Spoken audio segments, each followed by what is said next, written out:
Hey, what's up YouTube? This is Dan the Fix-It Man. Got another quick video here for you. I'm going to show you how to change your front brake pads on a 2004 Kia Optima.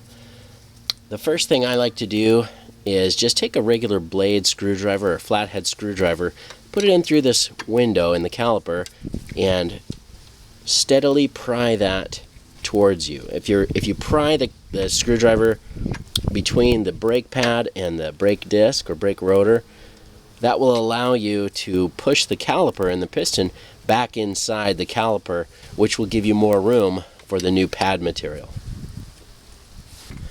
Okay, now you can see that caliper moves around a little bit now because we've made some room in there. Now we need to take the caliper off, and that's two 14mm bolts.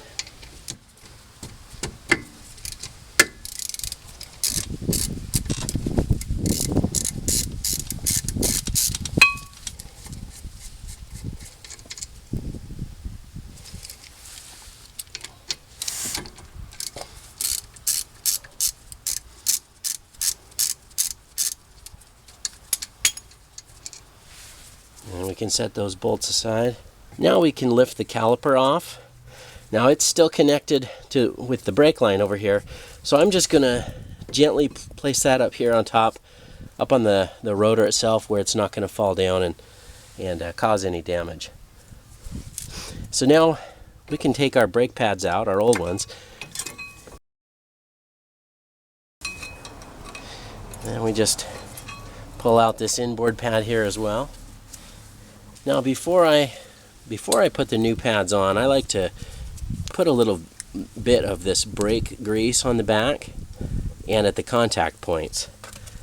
Just a thin layer of this brake grease, and then the little ends here where it's going to sit inside.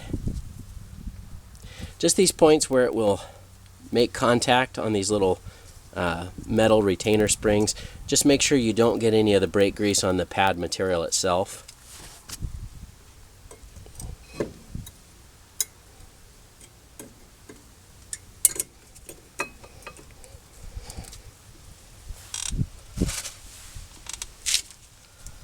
Now, same with the other pad here. Just going to squeeze a little bit of this brake grease on there. And this also tends to keep your brakes a little quieter. It dampens those vibrations that can cause squealing. And we'll just do the same thing, just put that back in.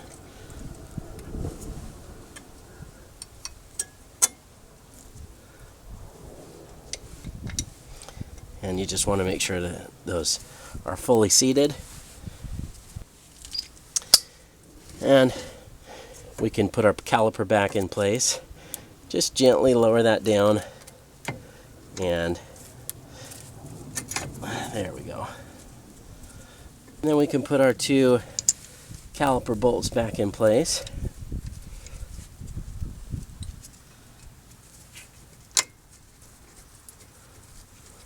This little slide pin has a flat spot on it, so you may have to turn that a little bit to get that to line up.